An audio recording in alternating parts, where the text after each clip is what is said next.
For your information, we are surrounded by a range of Boy Scouts and Girl Scouts, people that are both boys and girls and young men. We have members of Pack 162 and 262, and indicated in the bulletin program here is Troop 63, and then from Stratford, the girls of BSA Troop 20. So may these young people present the colors.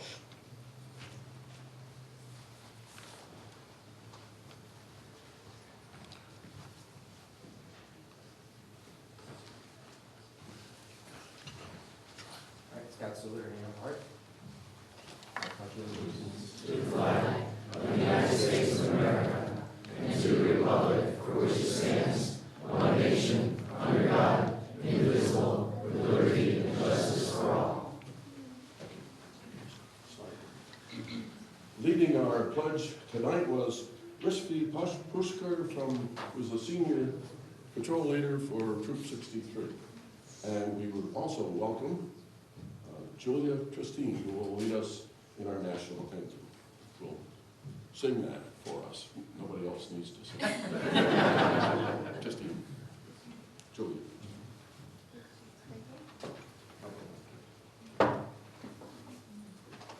Oh, say, can you see by the dawn's early light what so proudly we hailed at the twilight's last gleaming, whose broad stripes and bright stars through the perilous fight o'er the ramparts we watched were so gallantly streaming, and the rocket's red glare, the bombs bursting in air, gave proof through the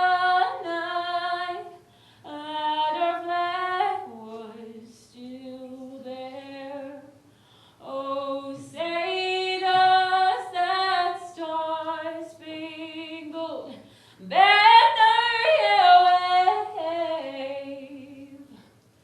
Oh, the land of the free and the home of the brave.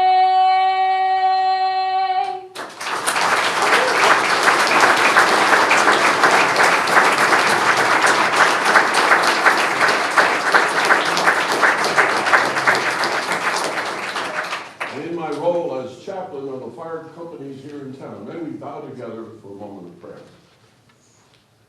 Heavenly Father, we, your children of many different ages and different backgrounds and different experiences and even different beliefs, we join together in this special occasion, this inauguration, this oath of office ceremony, where we may join together as a community in giving thanks as we approach the National Day of Thanksgiving. We thank you, Father, for the gift of being residents and citizens in this national country of ours, where we can celebrate freedoms that are beyond the dreams of so many people throughout the globe. But we celebrate so many freedoms, again, day to day, and take many for granted. We thank you especially for those who have gathered tonight to celebrate this occasion, and for those people individually that are giving of themselves and of their time, of their energy, of their best wishes for our community, that we may all work together and build a better place for the people here in Monroe. And may that same spirit, Lord, be with all of us in our country, as within our state and within our nation. That we might all work for the good of each other. And in spite of differences, in spite of many different values and so on, may we be one and work one to make our quality of life that much better. So may your peace, your shalom, be with us tonight and always. Amen. Amen. Now the scouts may be dismissed.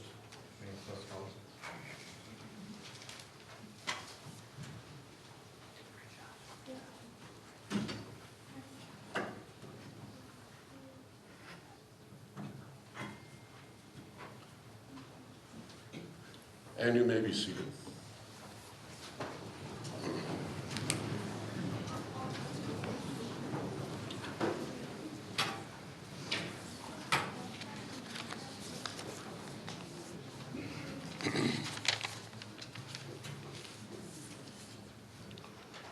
Again, a few words of welcome and thanks to our young people, both male and female, and of different age groupings as well, for their presentation as we begin our inauguration.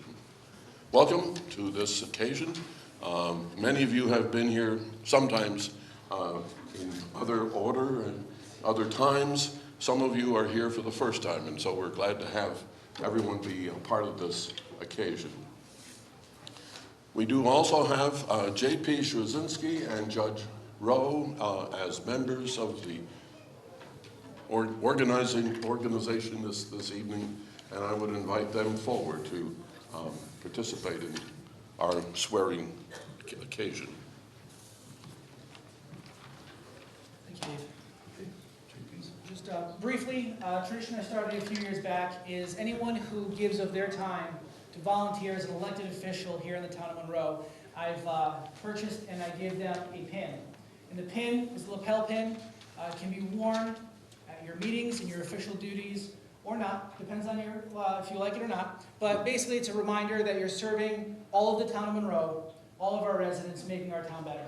I know that a lot of the elected officials that are being inaugurated tonight have already been elected or re-elected. So if you already have a pin, that's great, because I only have about 20 left.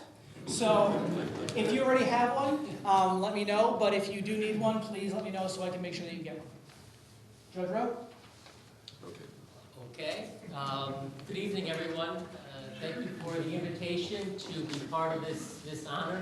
Congratulations to all the candidates, particularly the successful ones, but also the unsuccessful ones, for running and for being part of the conversation and doing their civic duty. Should also probably thank the families of the candidates who endured probably more than a few hardships over the campaign. So congratulations. Sounds trite, but it really isn't. It's a big deal to be involved, and you should feel good about yourselves, and you've got a great 2 years hopefully ahead of you. So I'm very happy to be a part of this ceremony and to be swearing in, I think, all of you, all the candidates. So I'm not sure how we want to begin, but I will leave that to people above my pay grade. Well, in our pay grade, a lot of this list that you have in the program here is just a surface, really. It's just a percent of the number of people that have volunteered. And the pay grade is often the good feeling that we have. And I think that's the strength of Monroe, that we really have built off everybody's interest and willingness to make things a little bit better.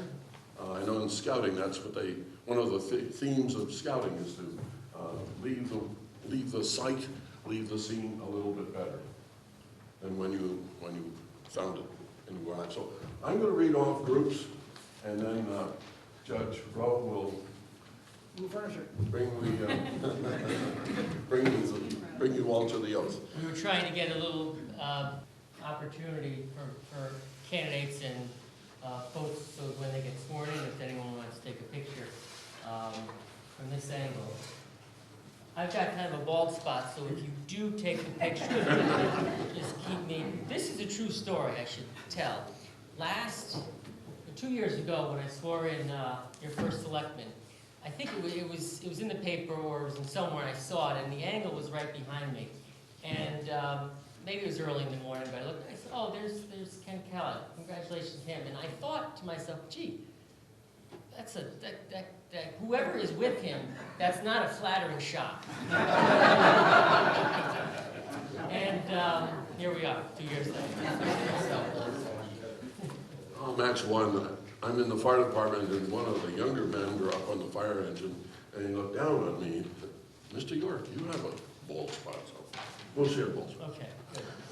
Members that we are recognizing tonight and asking to be inaugurated for the town council are Jen Aguilar, Jonathan Formicella, Frank Lito, Enid LaPellis, Dee Dee Martin, Jason Maurer, Sean O'Rourke, Kevin Reed, and Terry Rooney. If all of you folks would come forward for your oath of office, please. And while you're coming, I'll tell you a story. I've been around a while. Frank Lido came to the career day and admitted that I was his guidance counselor, and the look on the young people's face. I know, Frank, did you notice that? Like, we really, I should have been a guidance counselor. He should have been a high school student. But anyway, Judge. You ready? I'm ready. Okay, no more filler. No more stories. Time needed. Okay. So, how about if we do it this way? Okay, I'll ask you all, you're gonna raise your right hand, and in case there's any question, your answer, it will be, I do. Okay, please raise your right hand. You do solemnly swear that you will support the Constitution of the United States, the Constitution of the State of Connecticut, and the Charter of the Town of Monroe, so long as you continue a citizen thereof, and that you will faithfully discharge according to law the duties of the office of Town Council for the Town of Monroe to the best of your ability, so help you God. I do. Excellent. Congratulations.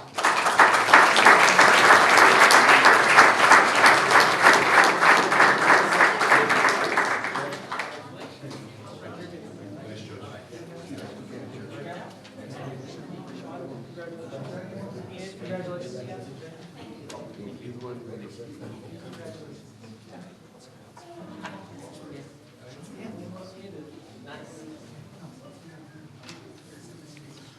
And for town clerk, we would invite Vita Stone forward, please.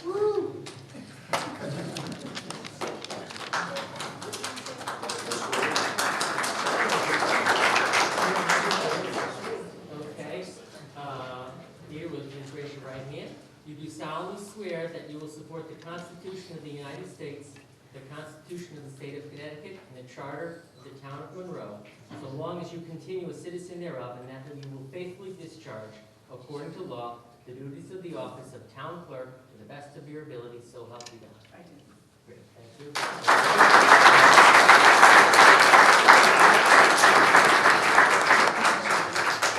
And for treasurer, Patrick O'Hara.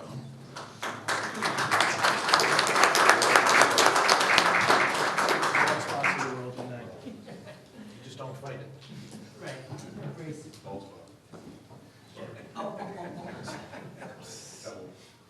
You do solemnly swear that you will support the Constitution of the United States, the Constitution of the State of Connecticut, and the Charter of the Town of Monroe, so long as you continue a citizen thereof, and that you will faithfully discharge according to law the duties of the office of Town Treasurer to the best of your ability, so help you God. So help me God. Amen. Thank you.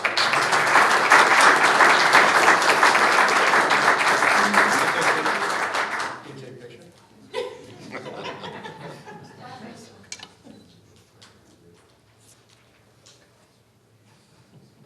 I'll set it. And for tax collector, Debbie Heim.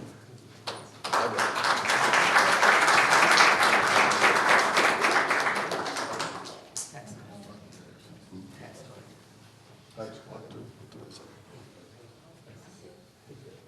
say? You do solemnly swear that you will support the Constitution of the United States, the Constitution of the State of Connecticut, and the Charter of the Town of Monroe, so long as you continue a citizen thereof, and that you will faithfully discharge according to law the duties of the office of tax collector to the best of your ability, so help you God. Congratulations.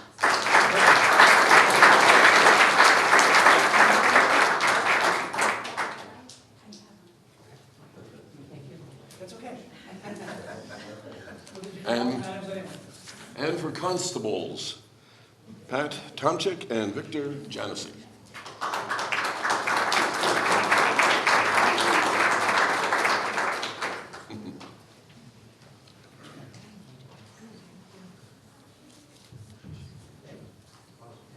Ready? Raise your right hand. You do solemnly swear that you will support the Constitution of the United States, the Constitution of the State of Connecticut, and the Charter of the Town of Monroe, so long as you continue a citizen thereof, and that you will faithfully discharge according to law the duties of the office of constable to the best of your ability, so help you God. I do. Thank you.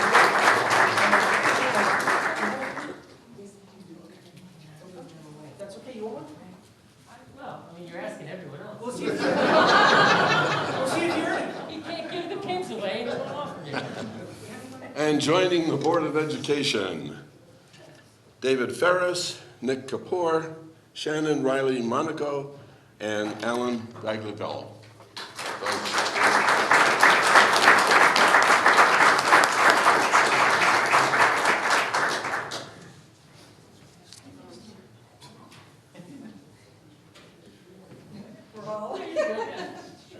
We're good, okay.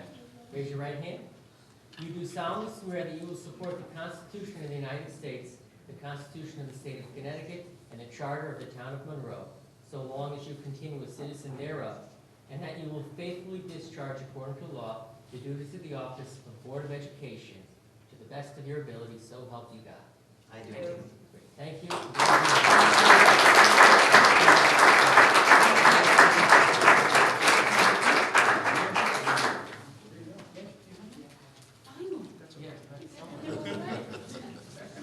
Shannon, you're good, right? I'm good, thank All you. right. And serving in various functions within the Planning and Zoning Commission, we have 6 people: Leon Ambrosi, Ryan Condon, Bruno Maini, Dominic Panicia, Ron Schneider, and Robert Westland.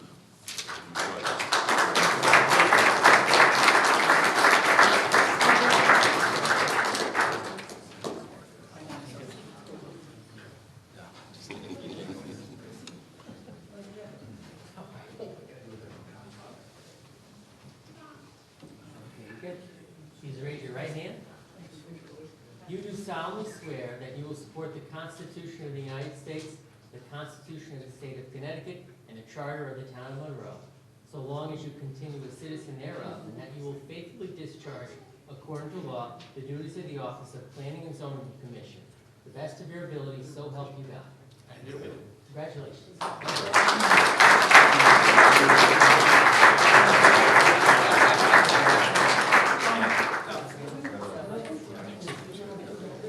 Thank you, sir.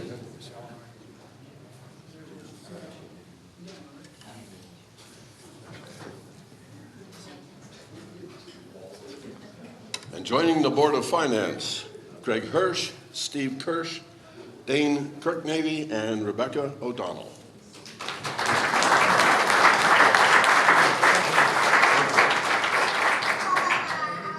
Congrats. Oh, great. I'm sorry. Just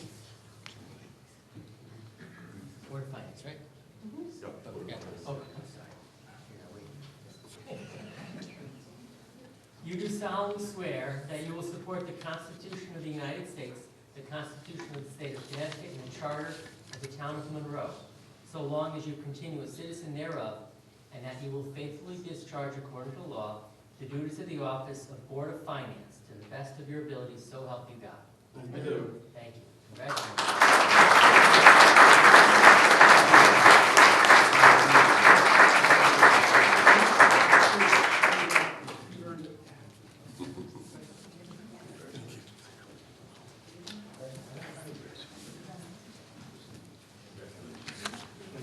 That's it? We're done? Cut the board meeting short. Last but not least, we have our candidate and now elected to the position again of First Selectman, the Honorable Kenneth.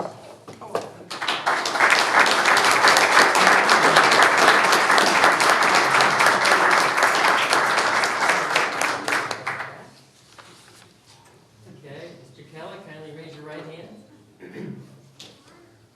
You do solemnly swear that you will support the Constitution of the United States, the Constitution of the State of Connecticut, and the Charter of the Town of Monroe, so long as you continue a citizen thereof, and that you will faithfully discharge according to law the office of First Selectman for the Town of Monroe, to the best of your ability, so help you God. I do. Congratulations.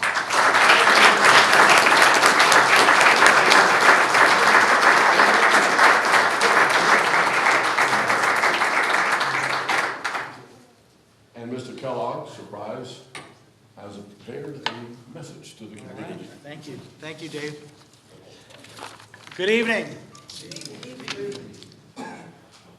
What a wonderful night. I want to start by first thanking the most important people in my life. My wife, Mary, my son, Sam, and my daughter, Abby.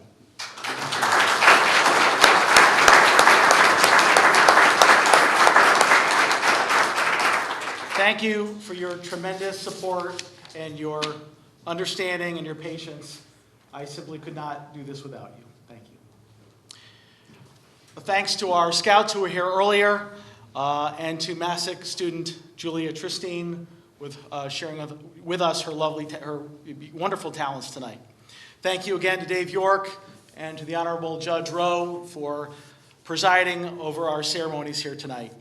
Thanks to Tanya Bombero, who isn't here this evening, but helped in all the logistics, and to both the Republican and Democratic town committees who have organized our reception and providing the refreshments for that after this event. And to all of our town staff and our volunteers, thank you for your dedication and your service to our community. Thanks to all of our newly elected and our re-elected town officials. Most of you serve without any monetary compensation of any kind. You donate your time, your skills, and your expertise to all of the people of Monroe. And on behalf of the town of Monroe, I deeply thank you. We must give our paramount gratitude to the voters of Monroe. Now, of course, I understand that I and others here tonight ran unopposed, but the voters still came out, and they had their voice heard. And the great people of Monroe have placed their trust in each of us. We have to honor that trust and take our oaths of office to heart. 2 years ago, I stood here and I remarked on how fortunate I was that I'd be serving with so many incredible people that make Monroe such a great community. Well, standing here tonight, the magnitude of that concept seems like such a dramatic understatement. Together, our elected officials, our department heads, our volunteer officials on boards and commissions represent such incredible dedication and generosity of their time and talents. And without that spirit of collaboration, we simply can't succeed. Each day, we face routine operations that move at a very fast pace, all while still trying to map out long-term strategies for our future. We have to fairly balance the needs and the wants with what we can reasonably afford. We must continue to work together for what is best for all of Monroe residents. So I want to share a quick story about something. You all know how this story ends, but you don't know the whole story. Park stickers. Yeah, park stickers. Now, I've been going to the park for many years. I know the process, going down to the park, get your sticker. It was always somewhat of an annoyance to me. I always felt this was kind of a crazy way of doing it. So here it was, the summer of 2018, or over a year ago, still a fairly new first selectman, and I became aware of just how involved this whole process was. A lot more residents complained about the system than I anticipated, and the amount of staff time that was involved in this process was really out of proportion to the task at hand. So I started telling some people, I want to just mail the stickers in the motor vehicle tax bills, because I know it's done in other places. Well, the response I got was quite intriguing. I mean, a lot of people were like, well, good luck with that. It'll never happen. All kinds of different issues that came up. Why would this be such a big deal? I couldn't figure out what was going on. Well, first and foremost, why would the tax collector's office get involved with Parks and Rec? Oh my gosh. It's going to cost a lot of money. We don't have anything budgeted for that. Well, the tax bills go out in the middle of the season for Parks and Rec, so the timing is all off. It's just not going to work. Oh, and all the stickers are identical, so we're going to have all this fraud because people are going to get their stickers and they're going to sell them, and there's going to be this underground market for stickers. Oh my gosh. But I really, truly believed in people's ability to look at these issues not as obstacles, but as challenges to overcome. And we did. Prior to his retirement, our prior tax collector, Manny Canberra, had already figured out that we could mail the stickers out without incurring additional postage costs. Our new tax collector, Deb Heim, came in and helped secure a vendor that actually lowered costs. Parks and Rec Director Missy Oroz helped with logistics for replacements, identified other savings to offset other costs, And we made a simple change in the permitting dates so we would match the park season.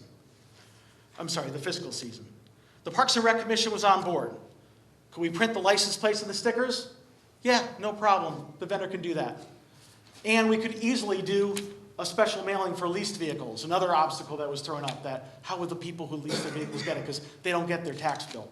So in the end, we launched this as a budget-neutral solution and provided a simpler and easier solution for our residents.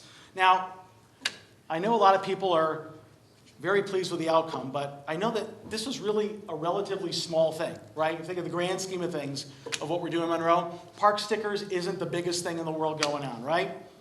So why do I bring this up? I bring it up because it's a small but powerful demonstration that working together, we can look beyond roadblocks and focus on solutions. We could have allowed any one of these small challenges to stop us dead in our tracks, but instead, the power of collaboration and the focus on getting to the positive outcome allowed the team to succeed, the entire team. And that's the only way we can continue to move the town of Monroe forward. A town that's well known not just for our wonderful parks, but our education, our safe neighborhoods, but also for our superb spirit of community and volunteerism. So thank you all for being here tonight and for joining me in writing the next chapter for our town. A chapter that will continue the spirit of teamwork and the spirit of collaboration that allows us to accomplish great things. In closing, I am so very proud to be your first selectman because I am so very proud of the town of Monroe. Thank you.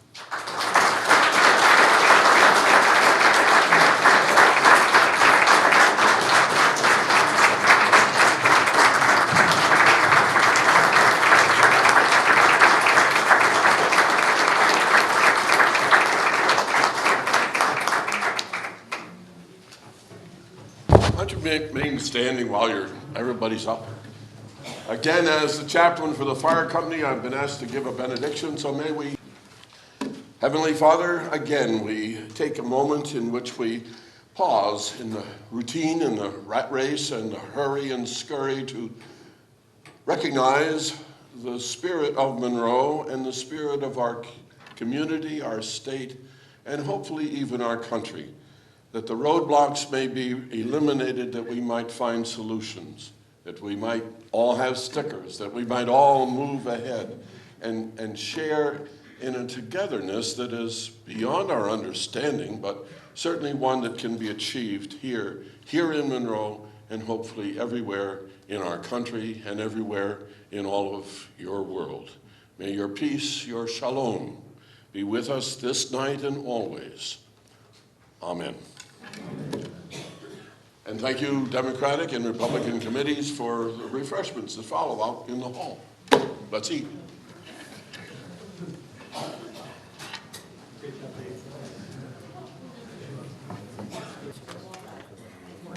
Can we start with the pledge and then we can mess around with that? That way we can start the meeting? Yep. Okay. Would you all please rise and join me for the pledge? I pledge allegiance to the flag of the United States of America and to the republic for which it stands, one nation, under God, indivisible, with liberty and justice for all. Welcome, everybody. Tonight is Monday, November 25th, 2019. This is our regularly scheduled town council meeting. For roll call, all members of council are present except for Ms. Martin, who did inform me that she was unable to make this evening. She has a trip out of state that was pre-planned, and she just wanted everybody to know that she was sorry she couldn't attend, and she wanted me to congratulate everybody on her behalf for their election. Moving on, we have to start this evening with election of our officers. So we'll start with the election of the temporary chair. Is there a nomination for temporary chair? Ms. LaPellis? I would like to nominate Frank Lito for temporary chair of the town council. Are there any other nominations? All right, seeing none, I will call for a vote on the nomination of Frank Lito as temporary chair. All those in favor? And against, the motion carries 8-0.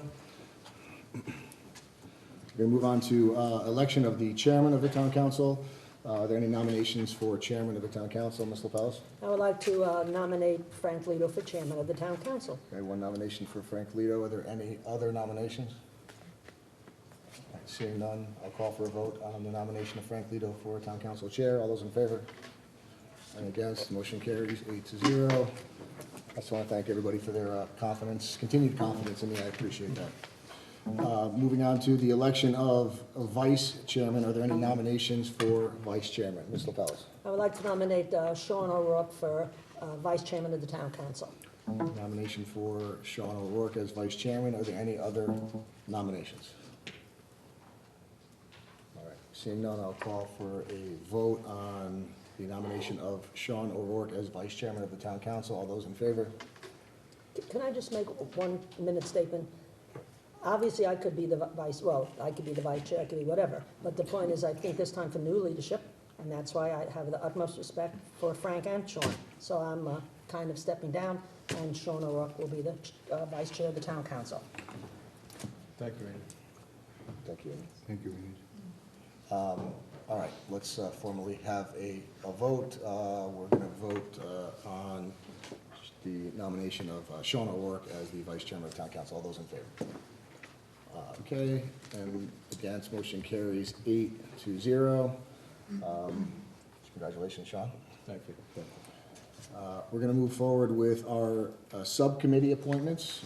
Again, in the past, just to reiterate, I've tried my best to encourage movement amongst the subcommittees.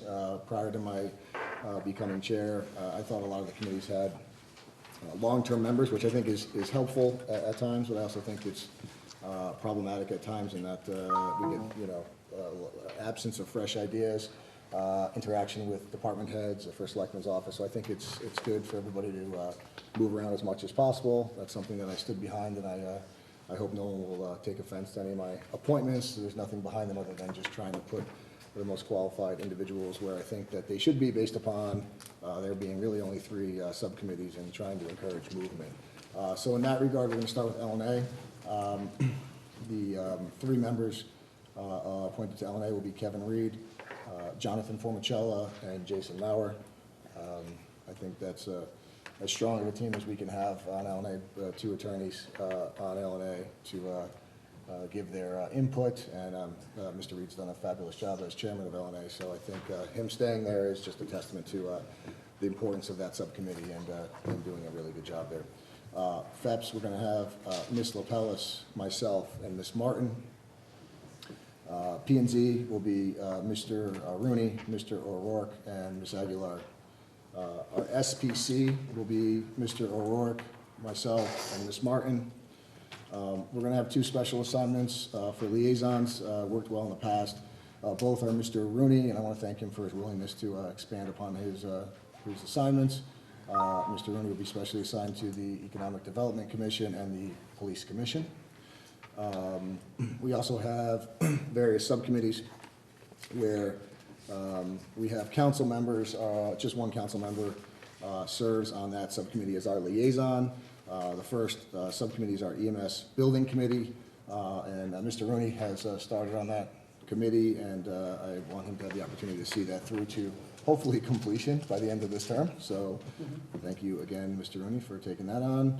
Our newest committee, the Open Space Preservation and Acquisition Committee, Mr. O'Rourke was just recently appointed. That committee really hasn't gotten off the ground yet. So for the time being, we'll also have Mr. O'Rourke continue in that regard. And just for the record, I was asked by Chairman Porter of Planning and Zoning to have a council member assigned to his POCD study group subcommittee, which is going to be formed. I've asked Mr. Formicella to do that. He has experience from his days on P&Z, and he is willing to do that for us. So that will conclude all of our appointments, and I want to thank the various members of council for their service. I also just want to remind everybody moving forward that I did this last term as well. The other thing I think we've done a really good job with our subcommittees is not only vetting all of the issues so that The discussion is not as flavorful, to put it kindly, as it is in subcommittee up here, but I think it's more appropriate for getting business done. So I'd like to continue with the hard work in the subcommittee. We do refer, I tend to refer everything to subcommittee for vetting. But more importantly, try to only limit your reports up here on council to matters which are germane to town business that is ripe for consideration either now or in the future from town council. We try to get away from current events.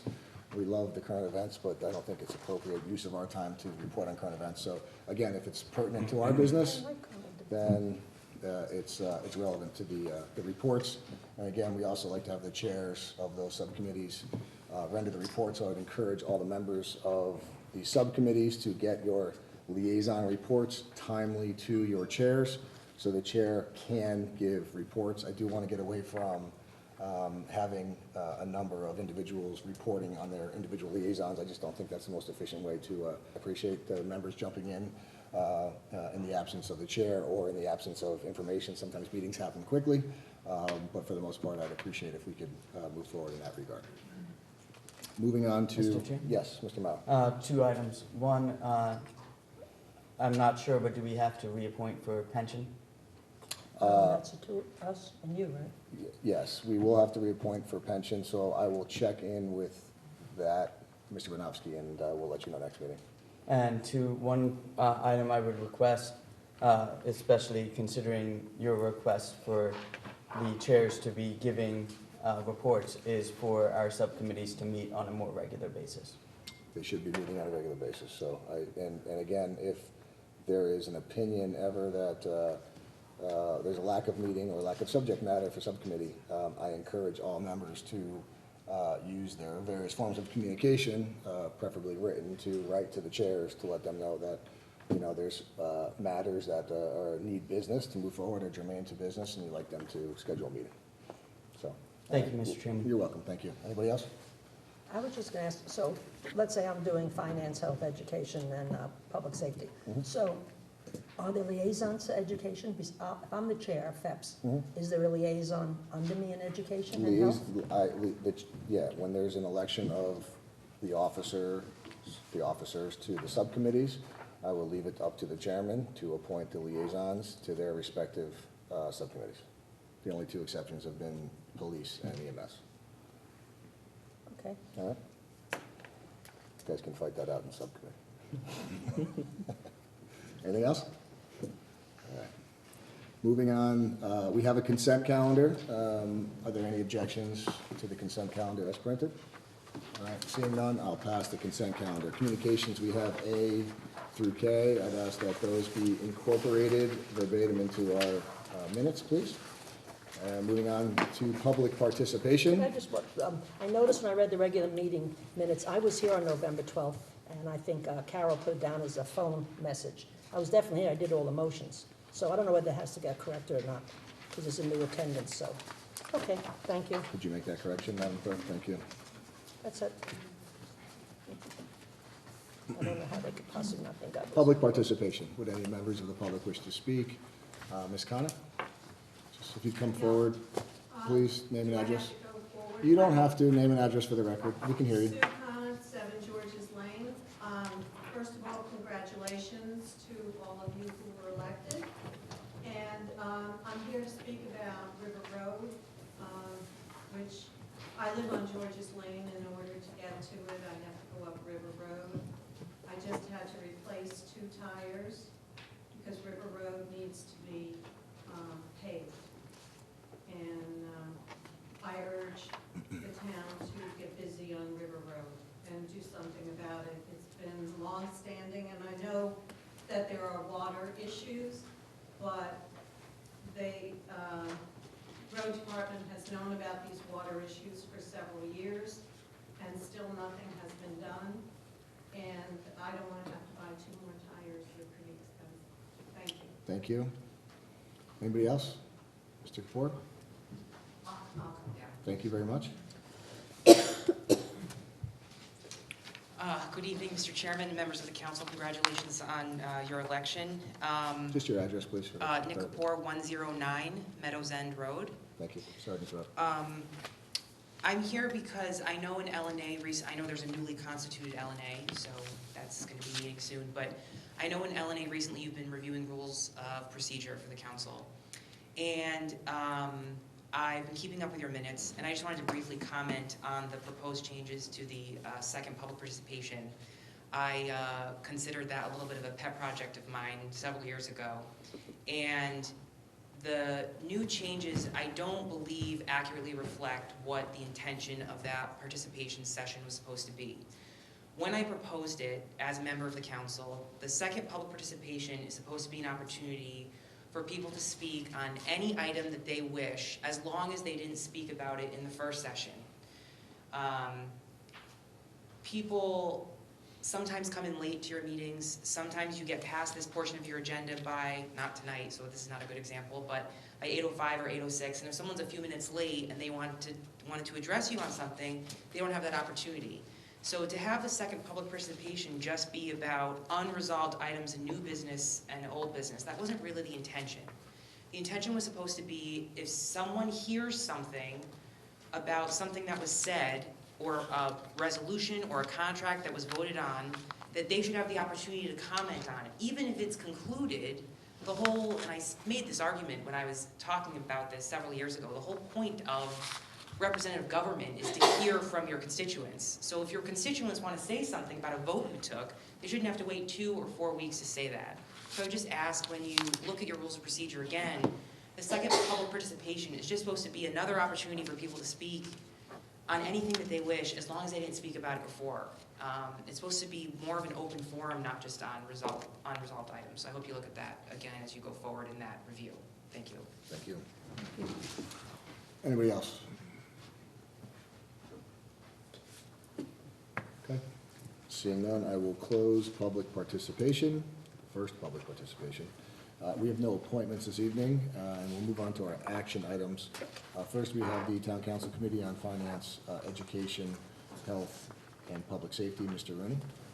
Thank you, Mr. Chairman. We have not met during the busy election season that we had, and I do not have any liaison reports. Great. Mr. Chairman? Yes, Mr. Merrick. As one last time before I switch in committee, until maybe I do switch back eventually in the future, Commission on Aging did meet, and they did raise some concerns that they planned on bringing forward to Town Council, which I've raised in the past on their behalf with respects to parking as well as the expansion. I know that some of those concerns have been raised to the Selectmen, and I believe I just saw that the Selectmen is planning on attending the first meeting of the new year to discuss those items with, amongst other items with the Commission on Aging.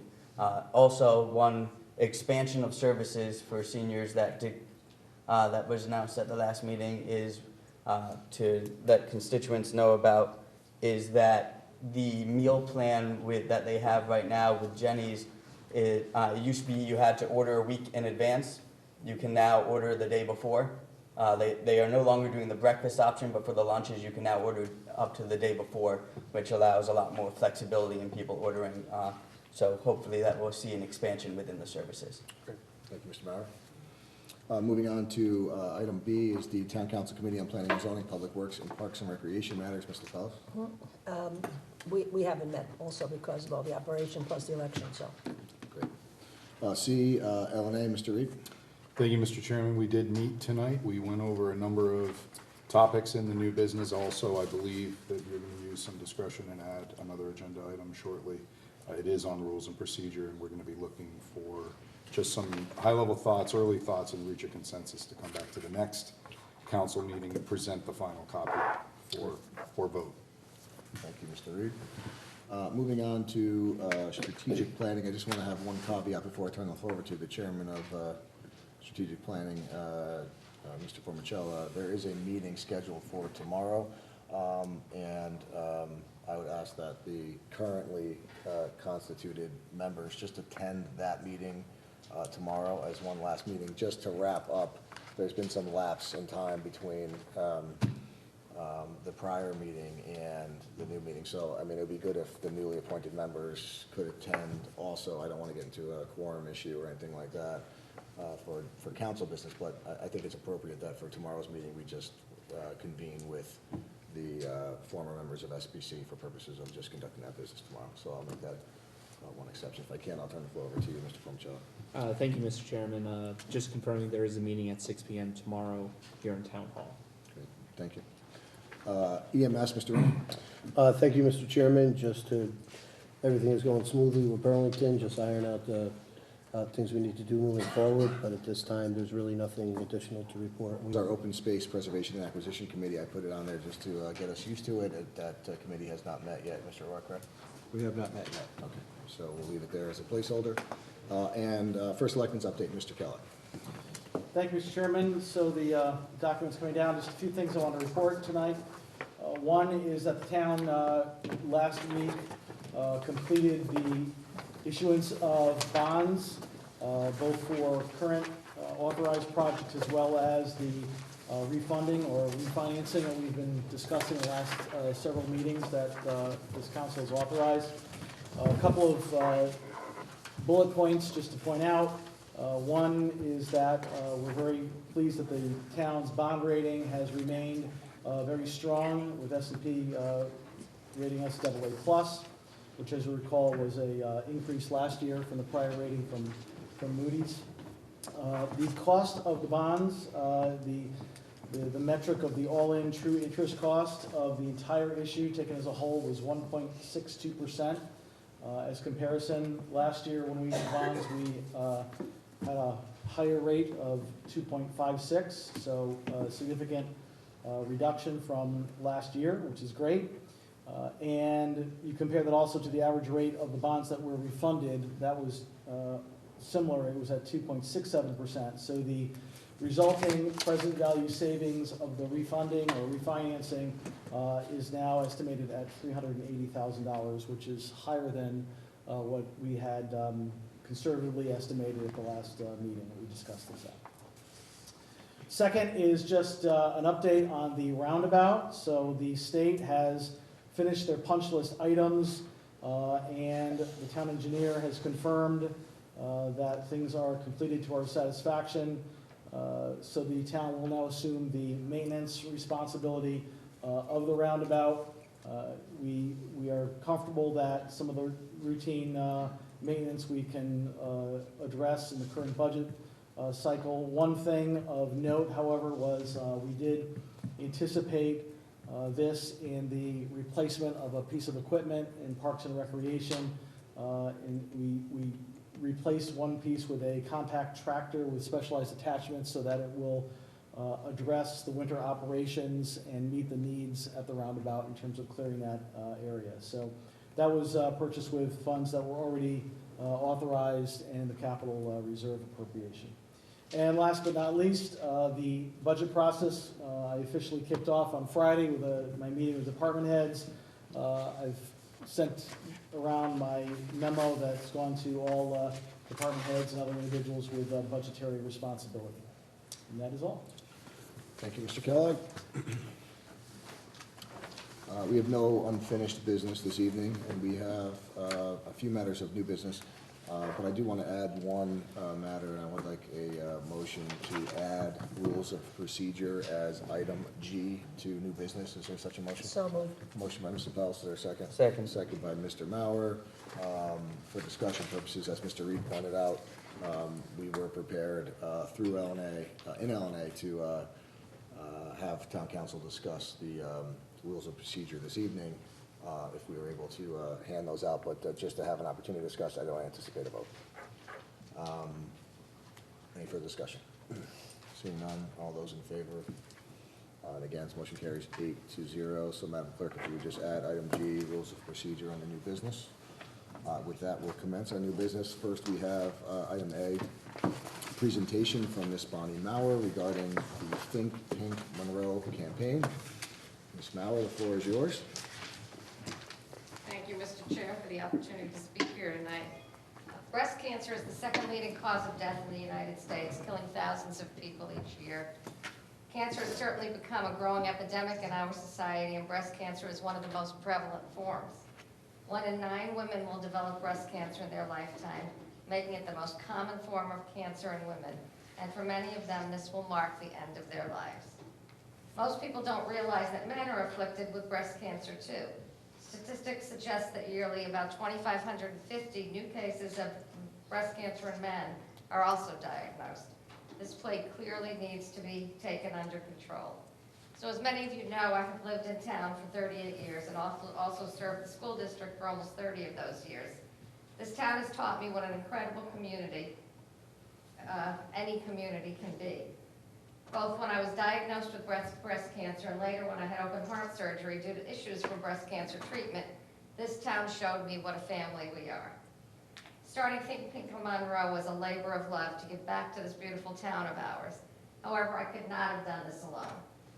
Firstly, I would like to thank the committee, some of whom members are here, without whom our month-long series of events and fundraisers could never have taken place. I would also like to take the opportunity to thank our selectman, Ken Kellogg, for encouraging me in this mission and jumping on board to support our organization. I would also like to thank Superintendent of Schools Jack Zamory and the Monroe Public Schools for jumping in full throttle.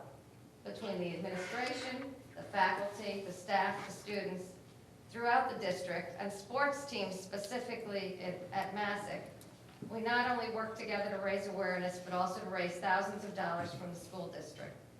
The students truly rallied. For example, one student, Kelly Russo, led the charge to set up a dunk tank. She convinced the staff to sit in the dunk tank and the administration, and the students obviously had fun trying to knock the principal into the dunk tank.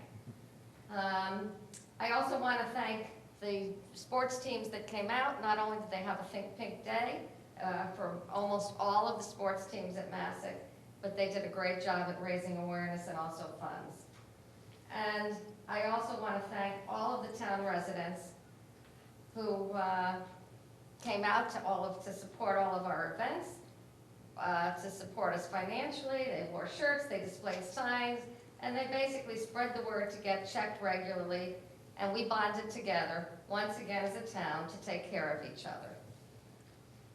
I would also like to thank Swim Across the Sound, who worked with us to raise awareness and to disperse funding to those in need with cancer diagnoses.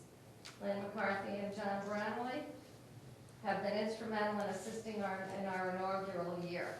And I say it's our inaugural year because we'll be back. So at this time, I'm proud to announce that with the funds collected to date, as well as those pledged, Think Pink Monroe, on behalf of the town of Monroe, is proud to donate a net amount of $10,947. And we look forward to working together as we plan for Think Pink Monroe 2020. Mr. Chairman, will you indulge me for a moment? Yes, absolutely. For those of you that don't know me, I am Lynn McCarthy, and I am the Executive Director of the Foundation at St. Vincent's Medical Center and Swim Across the Sound. So, as Bonnie said, this certainly was a labor of love for the town of Monroe. So I am going to speak to you on behalf of many patients that are going to be helped by this $10,000 gift. Some of you heard me speak here at the gazebo in October, but I just would like to remind you, when a patient hears the word cancer, their life will change in a nanosecond. And we at the Swim, thanks to the town of Monroe and volunteers like Bonnie, are able to help these patients get through some of their darkest times. We have had single moms with significant others and children who have been out of work for a substantially long period of time because of their cancer diagnosis, their surgery, their chemo, their radiation, can't pay their fuel bill in the middle of the wintertime, can't pay a mortgage bill, and really are beside themselves on how are they going to continue. And they apply to the Swim, and we have our Swim navigator that speaks to them. And with the funds that we raise, or that our volunteers raise, like Bonnie in the town, we're able to help these patients. So on behalf of the foundation and many, many patients that you will never meet, a big big thank you to all of you, and certainly to Bonnie and her committee. I do have something for all the committee. I'm gonna read the one. This is Bonnie's, but they all say the same. It says, "Thank Pink Monroe." This is a certificate of appreciation to Bonnie Maurer for her leadership and tremendous support of the inaugural Think Pink Monroe to benefit St. Vincent's Medical Center Foundation Swim Across the Sound. The awareness and funds raised through Think Pink Monroe help cancer patients and their families in our community in 2019 and beyond. So let's just look at what it looks like. And Bonnie, as I've said to you many times, we are forever grateful. So this is for you. I also have one for Jason. Thank you, Jason. Thank you. And I have one for Vicki.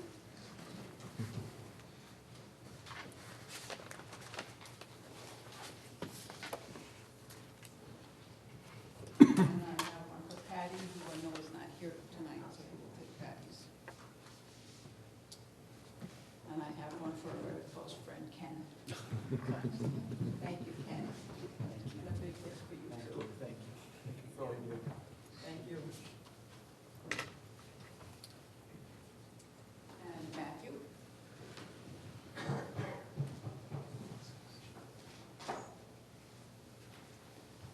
And Ella.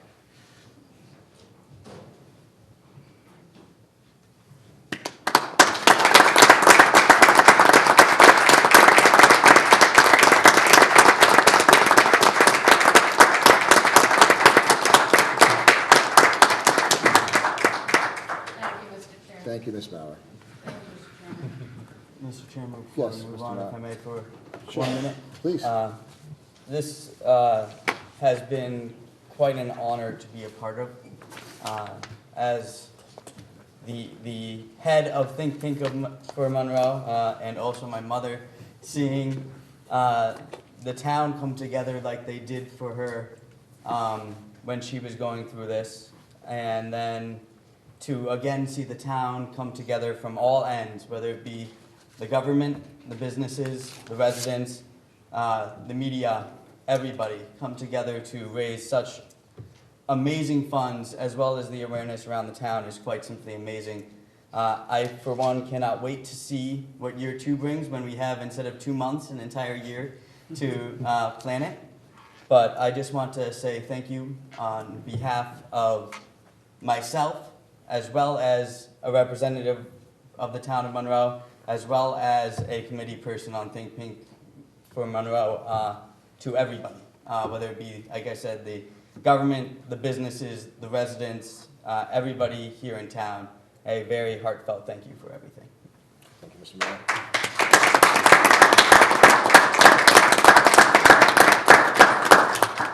Anybody else? Mr. Chairman, if Kellogg? I could just echo Mr. Maurer's comments, but I think we really need to focus our thanks on Ms. Maurer for all that she did, all of her leadership, her persistence in coming to me with this idea and saying, you know, this is what we want to do. And she's like, I don't know if we can get all this done.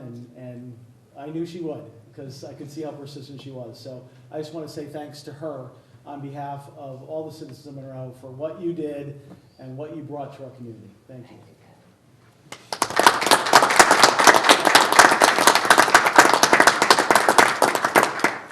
Any further discussion? Can't top that, so good choice. All right, thank you, Ms. Maurer, again. Moving on to item B is our project concept review for the proposal from Steve R. Stepney Task Force for the Blue Trees of Stepney project. We have here Mr. Leneker, who is going to present, if it works. You need help with the, Just need the help for the initial setup as far as he getting told me it. he was a Mac guy, so we didn't want to touch the PC at all. But I got it working. Good. You did, which we couldn't do before, so. And this is going to just. There we go, thanks. And this, and then, as long as this is up, you should be good to go. like it's on. It's gonna have to warm up a little bit.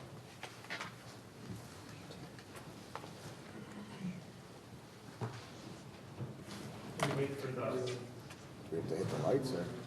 Did Kevin just leave? Yeah, you gotta go. There it goes, yeah.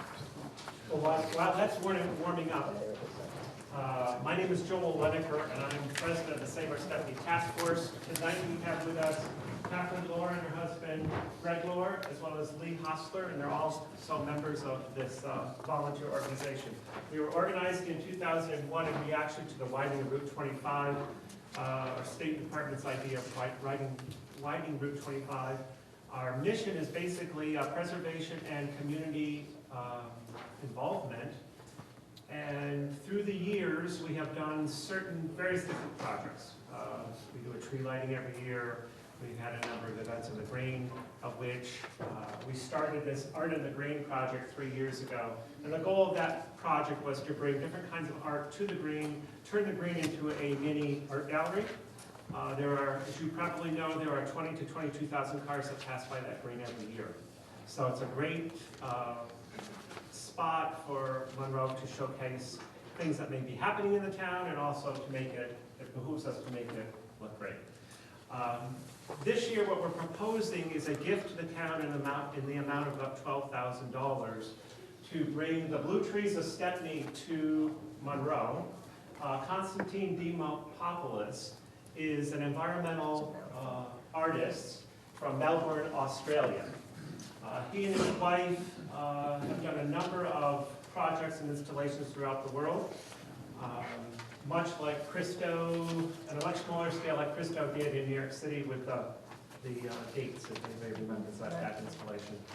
So tonight what I'd like to do is just kind of take you through a brief PowerPoint presentation of who he is, what the project is about, why we want to do the project, and how it could be beneficial to the town of Monroe. So this thing. Now, just use the mouse to click through. The mouse. Yep. Just use the mouse. Just click it anywhere. Okay, so the artist statement, and I'm not going to read all of this, but the highlights is that the Blue Trees takes a landscape with which you are familiar and changes it into something surreal, unfamiliar, and even uncomfortable. We are creatures who like certainty, and we become disconcerted when our environment changes. Yet we have altered and destroyed much of the global environment. It is easy to restore trees which we have colored blue back to their natural state. Yet the primordial old forests that are hundreds of years old are still disappearing at an alarming rate with no option of restoration. With this destruction, we have caused the extinction of countless species of other flora and wildlife. Old forests are the lungs of the earth, providing much of the oxygen we breathe, yet only some 30% remain. The Blue Trees is part of a wider question that he asked is, can art save the world? Well, maybe not on its own, but it can generate thinking and discussion throughout the global community as a means to highlight social and environmental issues, raising social consciousness. Somewhere in this debate, there are people who will come up with the answers. I also hope that my work inspires others in their work. While creating the Blue Trees in Sacramento, California, I was invited to give a TED Talk, which now endures on the internet, just as the project continues to generate discussion in social media. In 2013, the Blue Trees was selected as one of the top 60 ideas that have changed the world. It was selected from 1,022 entries from 73 countries. The Blue Trees was named as one of the top 100 activism trends for ideas that changed the world. And in 2014, it was a finalist in the UK Climate Week Awards. The Blue Trees is an ephemeral artwork. The water-based color which slowly degrade off the trees, or it can be manually removed using water.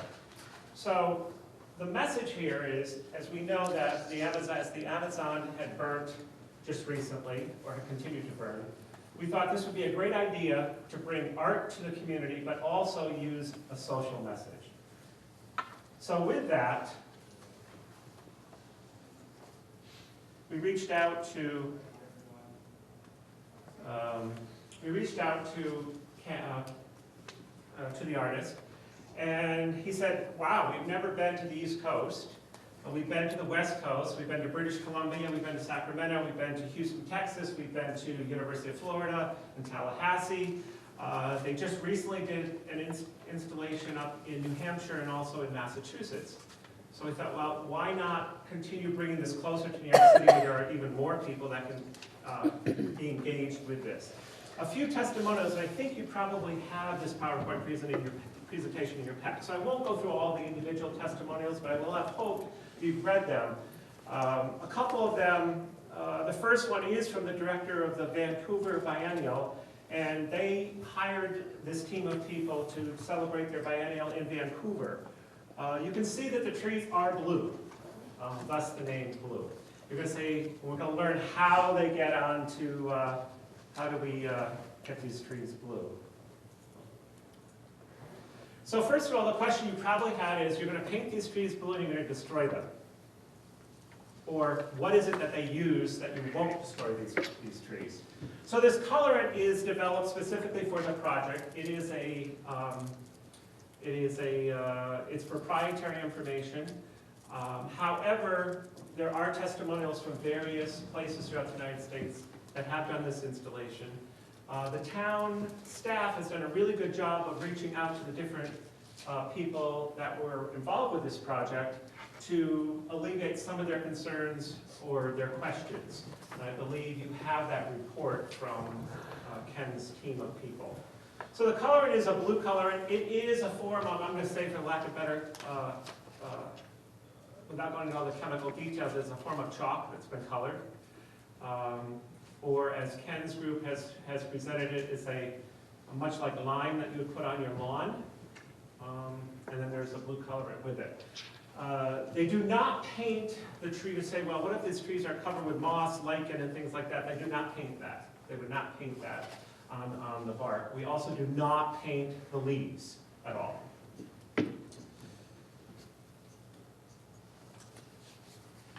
How much of the tree is painted? So we're going to use existing mature trees. Trees around 15 to 20 feet in height of the same type planted in close proximity to each other works the best to create the effect. You can see from this picture that the main trunks of the trees and some of the branches are indeed painted, but the leaves remain intact. The duration of the color is usually a question. How long will this color stay in the trees? And the answer we've gotten is it depends on your weather pattern, how much rain you get, and things like that. Some places, the colorant has stayed on for 4 months. Some places it stayed on for 12 months to a year and a half. Can the paint be removed from the trees? And yes, it can be with mild power washing to take the blue paint off if you so determine that we wish to not have the trees blue for a long extended period of time. So what are we talking about? We're talking about the Stepney green, and here is some pictures of the trees that appear in the green. We have a variety of trees. We have younger trees that are very small. We have some older oaks. We have a few maples. They line Route 25 as well as Green Street, which is near the Catholic Church, and then of course on the Country Pizza side of town. Some testimonials, you can read those in your packet. You can see some of the installations that they've done. This was done at the University of Florida in Gainesville. I did have the opportunity to speak to the woman who was in charge of the project, and she said it was really well received by the students. She said if they could bring them back again to do it again, they would have, but they don't have any money for this type of a project. Also in the Sacramento Tree Foundation did it, and they are promoting this idea of social media through mainstream media coverage to the Chamber of Commerce. They did partner with the Chamber of Commerce in which to generate some tourism to the community. For Culture Seattle, USA, you can see the installation here. They obviously did a lot of young trees. Some of these projects involve where they actually buy saplings, paint them all, and then do some type of an artistic arrangement of the trees in their community as part of a park. How the trees are painted, it's not high tech. You can see a gentleman there with a roller, reaching up in the higher branches. For the bigger trees, they actually rent a lift and go up into the tree. And then also something as simple as a bucket of paint where people can reach it from the ground. Community engagement. Monroe volunteers will be asked to help paint the trees should we go forward with this project. It's our goal to try to include as many groups of either organizations, students, seniors, whatever, as part of the project, because we feel that more people involved with it, more touching, more hands-on, creates a better overall project. Obviously, once these trees are painted, there's lots of photo opportunities and people will hopefully enjoy the surrounding. The investment. The investment in the blue trees depends on the size of the project, in particular the number and the size of the trees and the number of the sites. The scope of the blue trees of Stepney includes the painting of approximately 15 trees in the Stepney Green, Main Street, Monroe, incorporating community and sponsor volunteers. So we are looking to reach out to finding some sponsors in addition to SOS funding this. So the Save Our Stepney Task Force has committed $5,000 of the estimated $12,000 for the project. The artist is charging us $10,000 to come and supervise and do the project. We've allocated $2,000 for public relations and signage and things like that, because it's going to require some monies to get it known throughout the state of Connecticut. And also, we are expecting that the artist will do some form of a TED Talk in town. He is also willing to go into the schools to do talks and however the schools, if they're interested in how they would like it to be structured. So it could be something as a biology class or an earth science class that goes to high school. It could be a project with each of the elementary schools for a certain period of time. We really have to work with the Board of Ed and the school district to see if they are interested in this, because the bigger message is to draw attention to the trees and what trees do for our environment. Sample return on investment. I'm not going to go into too much of this, but it's in your packet. There is obviously a PR and marketing component to this that the town could capitalize on. We could partner with the Economic Development Commission. We could partner with the Chamber of Commerce. Obviously, if people are interested and curious about the project, they're going to drive by to see the project. There will be signage on the green that explains why the blue trees, who the artist is, things like that. We're hoping that when people come to town that they would probably say, well, you know what, I would like a cup of coffee, or I'd like to maybe eat some lunch or whatever, or maybe there's something else to explore. So, City of Norcross, Georgia is a little bit smaller than the town of Monroe. You can read the various benefits that their PR department or director, Tixie Fowler, what benefits she realized from the project. A couple of things. Local merchants reported that the blue trees continually generate traffic into the adjacent downtown area as a direct result. Atlanta TV stations covered the project installation, generating broader regional exposure than could have been achieved via print advertising, for instance. Social media significantly enhanced exposure, several thousand hits on social media posted from people taking photographs by the trees. We will be doing a separate little Facebook campaign, as well as a website dedicated to the blue trees of Monroe. It's going to be fairly simple. It's going to have pictures of it. People can learn about. We can learn about why we're doing it, how long they'll be here, and then however else we want to expand it. But it would be dedicated specifically for the project. Community engagement. We don't know how it's going to be received by the town of Monroe, or the citizens of the town of Monroe. We hope it's going to be positive. It's certainly going to be memorable. PR soft marketing goals have exceeded expectations. Several metro cities have referenced the blue trees when complementing Norcross' progressive activities. So we are part of a region, right? It's not just Monroe here. We have Bridgeport, we have Fairfield, we have Trumbull, we have Newtown, whatever. So we're part of a region. We anticipate that we'd be able to draw traffic from the region into town.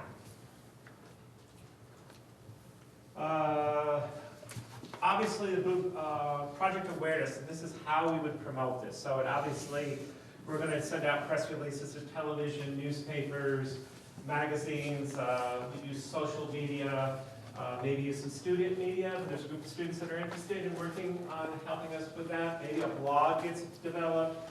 Arts and entertainment media, signage, websites and social media, the collaborative partners. And that takes us through the presentation. So, other things that could build upon this, and we could make this a year-long type project, would be maybe a series of local restaurants would want to do a bourbon and blues tasting at a restaurant. Perhaps there would be a Blue Moon potluck picnic somewhere throughout town. Perhaps this could be partnered with the Monroe Parks and Recreation, and they'd have a bluegrass band as part of their summer concert series offerings. Things like that that we would look to hopefully partner with other organizations within the community. So that's basically the presentation. I do have, and I don't know if this made the packet, I do have some frequently asked questions about the project that kind of summarizes what I've done. If you don't have it, I can give you copies of this, but at this point in time, what we're really looking to do is to get your feedback, and actually would hope that you would accept a gift for this project. But if we have any questions about it, timeline, you're going to ask about a timeline. When would we do this? So ideally, we'd like to roll this out on Arbor Day, which is April 24th this year. I believe Dave Solik has worked with Lee Hostler about planting a tree, at least on the Stepney Green. One idea would be is to take a sapling, paint it blue, get 4.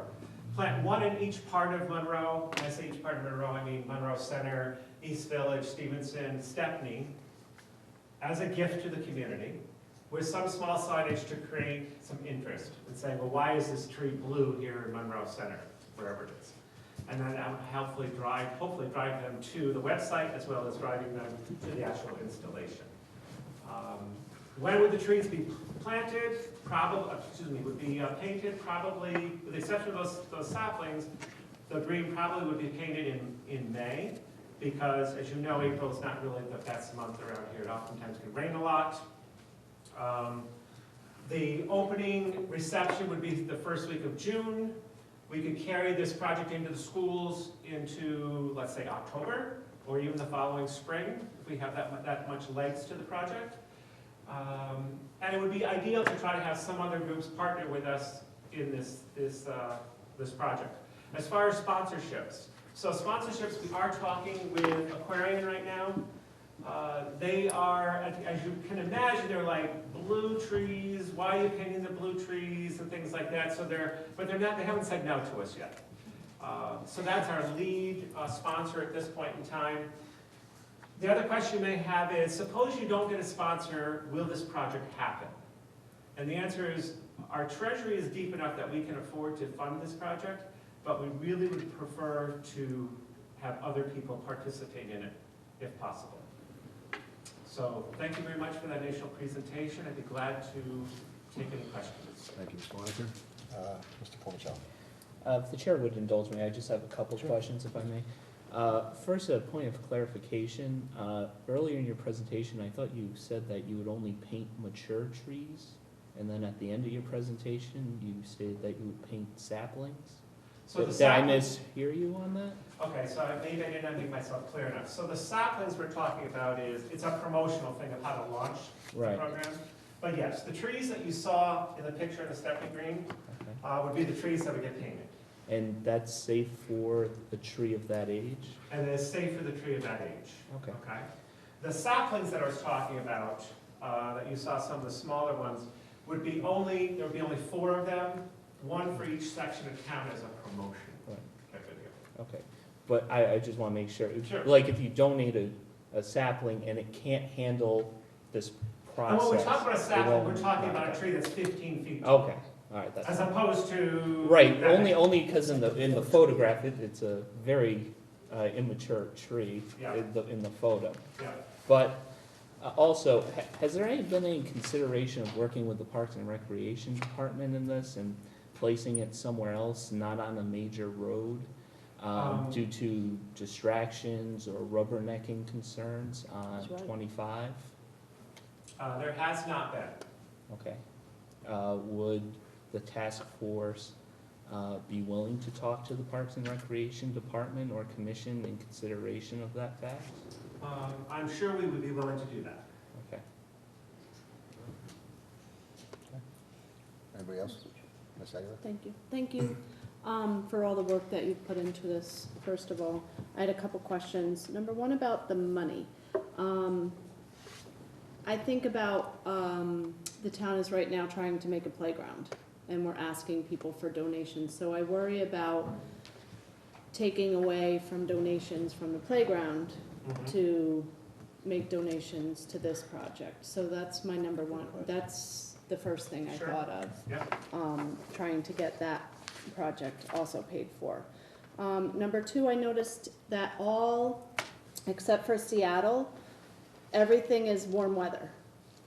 All the testimonials are warm weather testimonials. So is that going to impact, number one, painting in April and all the rain we get until June?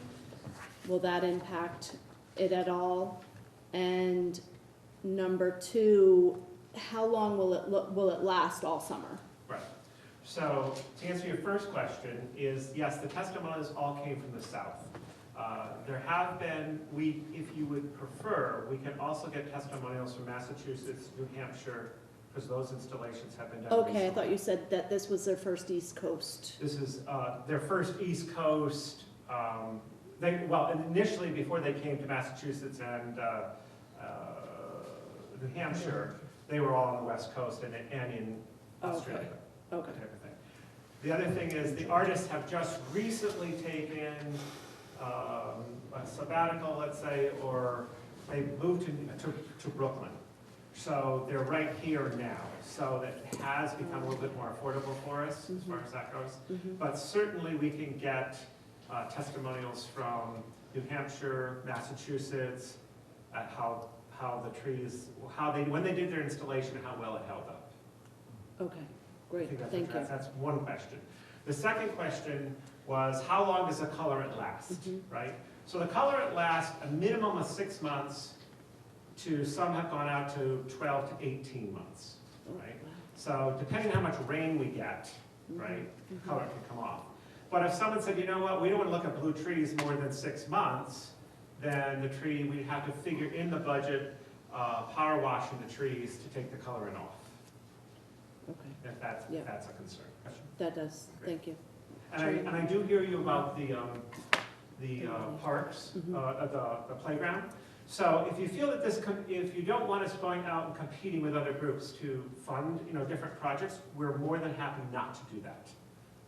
We would fund this project, like I said, on our own, or I'm not familiar with the park. Are you going out for sponsors on the parks? You are. Sure. Okay. All right, very good. Yeah. That's a consideration for us. Yes, thank you. Chairman, may I Sure, have one please. more? Yes. Thank you. I also had a question about the year of the testimonials. I noticed, are there any testimonials that are not 5 years old, 6 years old? We did not reach out to Massachusetts on the Cape. They just did it last summer, so I can get the testimony from them. Okay. New Hampshire did it, I think, 3 years ago. Okay. As far as I know.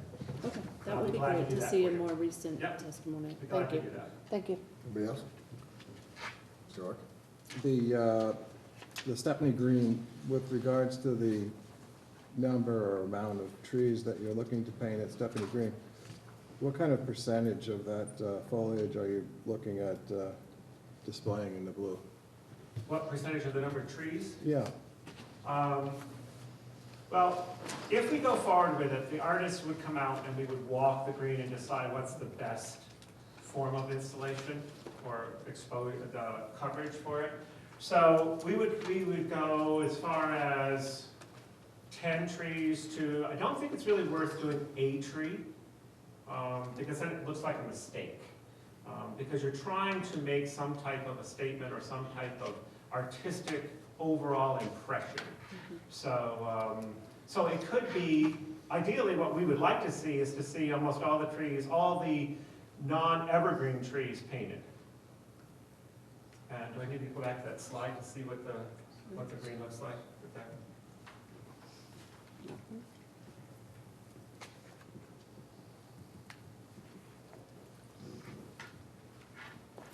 Anybody else? Yeah, I'm still going, Mr. Chairman, if you don't mind. No, please.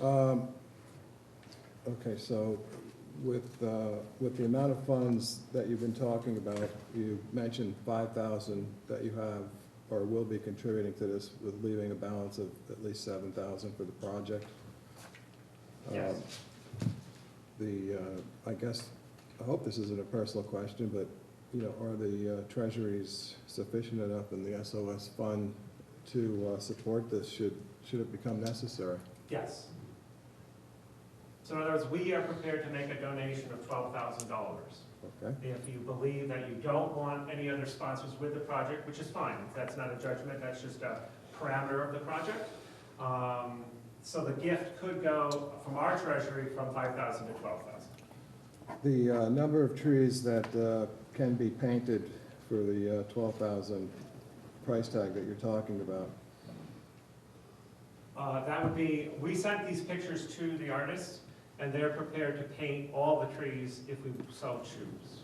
Well, I guess what I was trying to get a sense of was how many trees, not so much per se at Stepney Green, but maybe if, you know, some accommodation were met, that maybe spread the project out. Like, for instance, Ms. Agar was talking about the playground project. You know, a few of those trees in Wolf Park, you know, in and around or near the playground footprint might be, you know, good utilization of this project with regards to bringing awareness to the playground, also the trees, also Stepney, Save Our Stepney Green, with helping to propel the playground project as well. And maybe in some regards minimizing the footprint at Stepney Green to a reasonable level that might be more palatable for the residents in town. I know Mr. Formicello mentioned traffic density on 25 and the distraction factor and such. So just trying to, you know, come up with, you know, how vast this project is with the number of trees.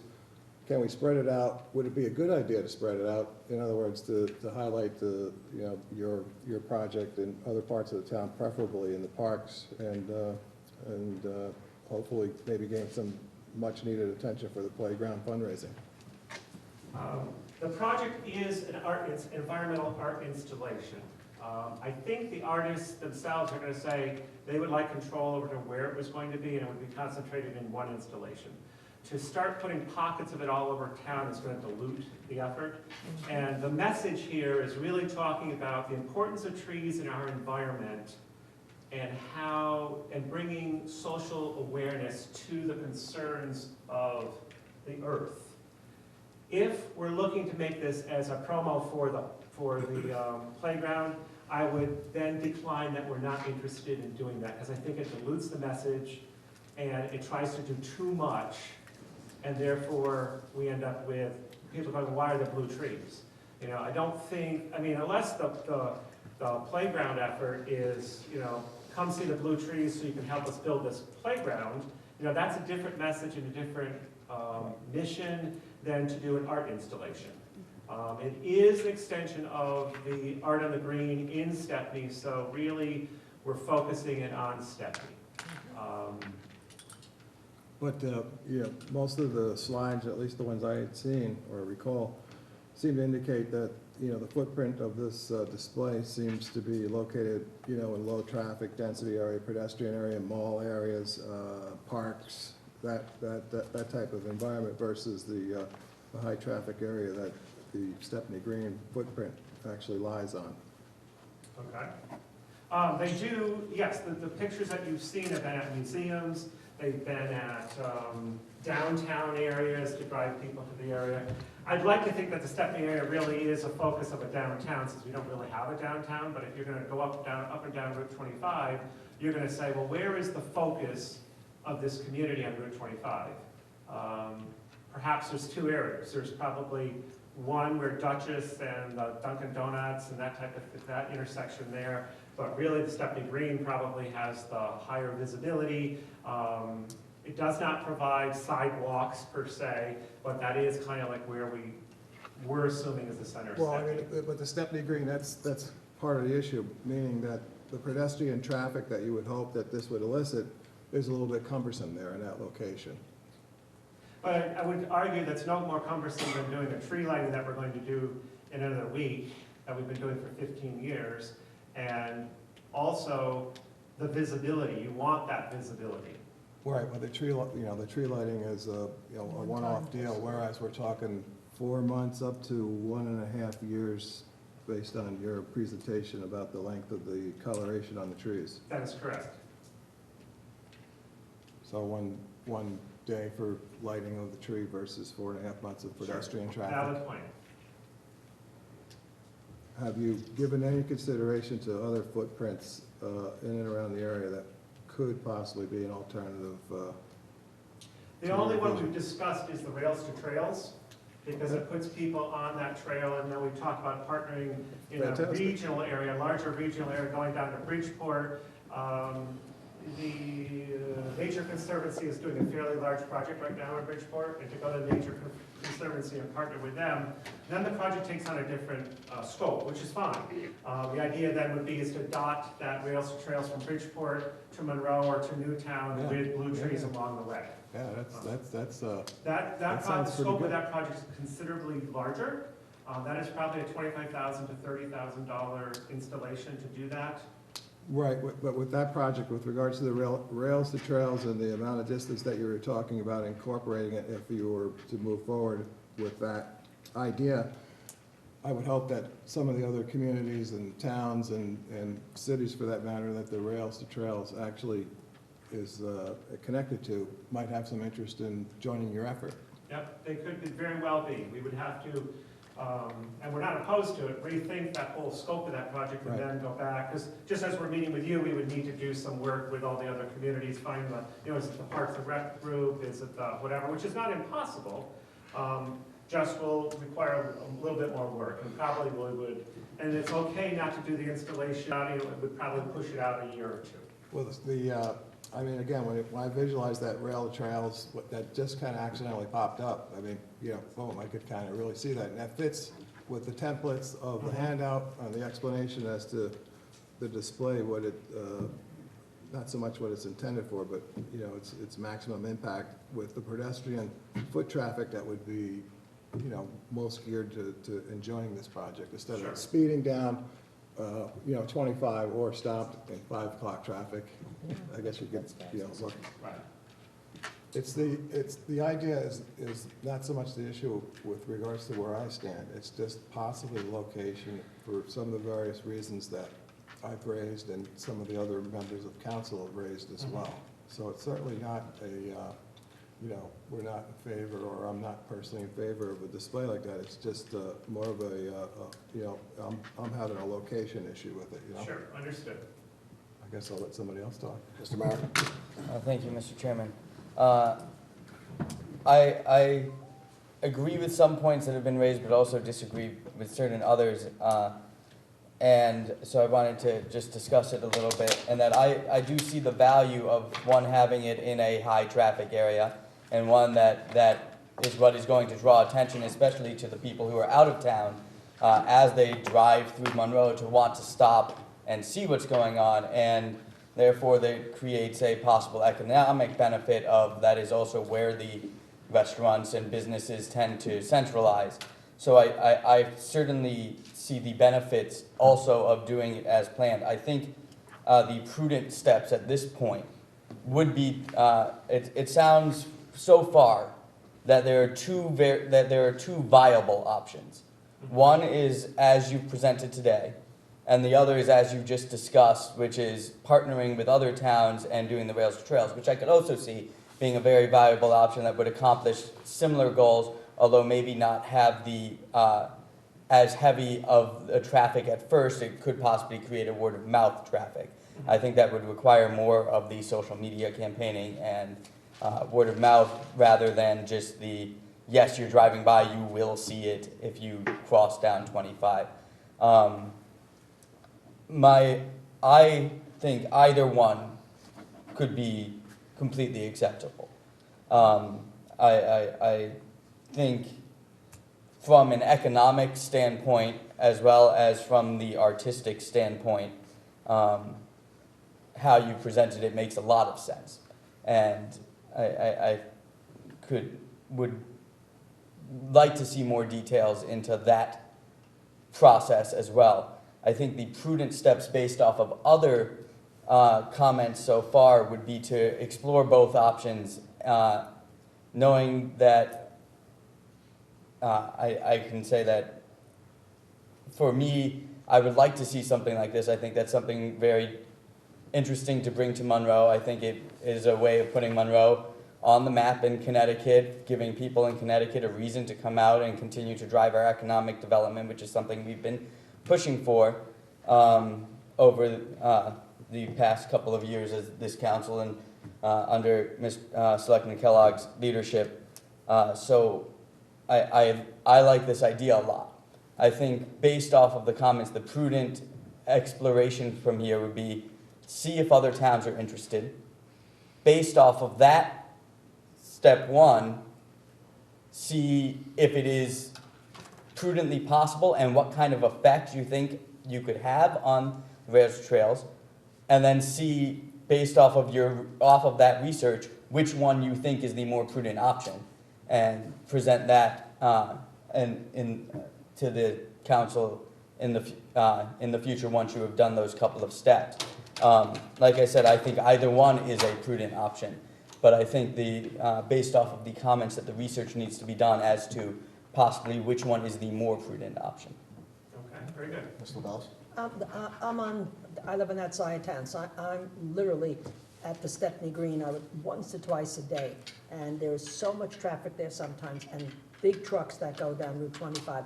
I would be so, as I am when I drive, I go, okay, I have to go right, and then if I want to go on 59, I have to look for which lane to go into. It's a lot of traffic.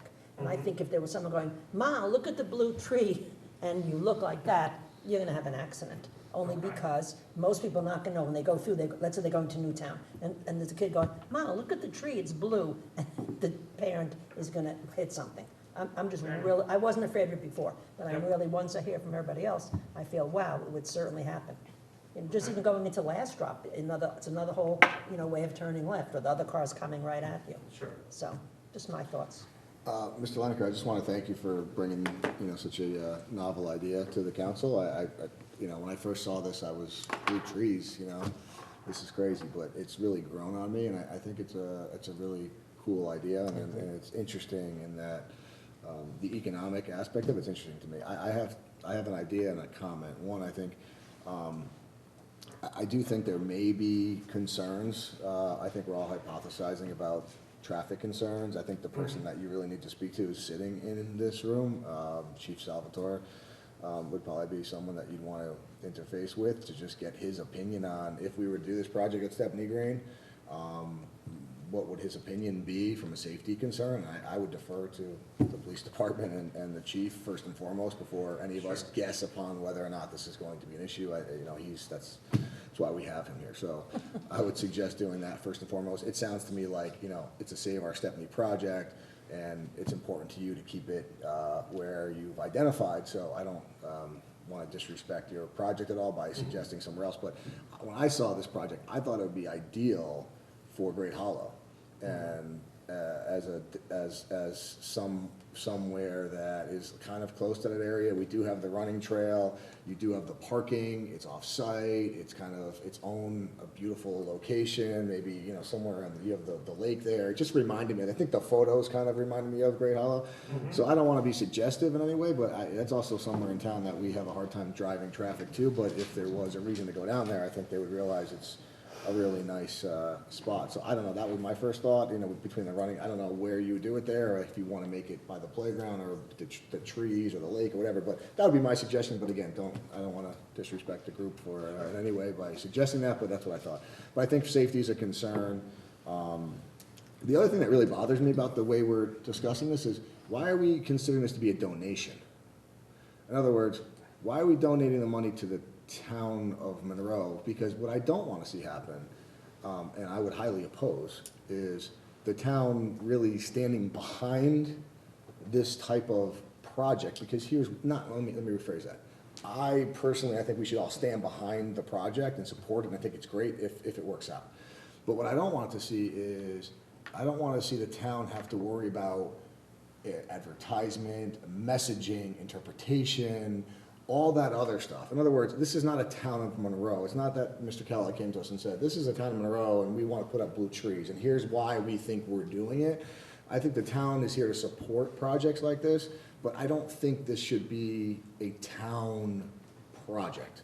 So I would be uncomfortable with the town accepting the donation and then the town in turn contracting with artist, whatever his name is, Constantine Demopoulos.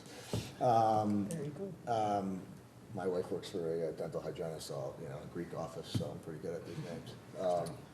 So just to clarify. So I don't want to see that. So if it's a licensing agreement or something like that, that's how I would foresee it, but I don't know why we're talking about donations, so maybe you can clarify that first and foremost. So, on the green, the gazebo that was erected on the green was donated, it was $60,000 project.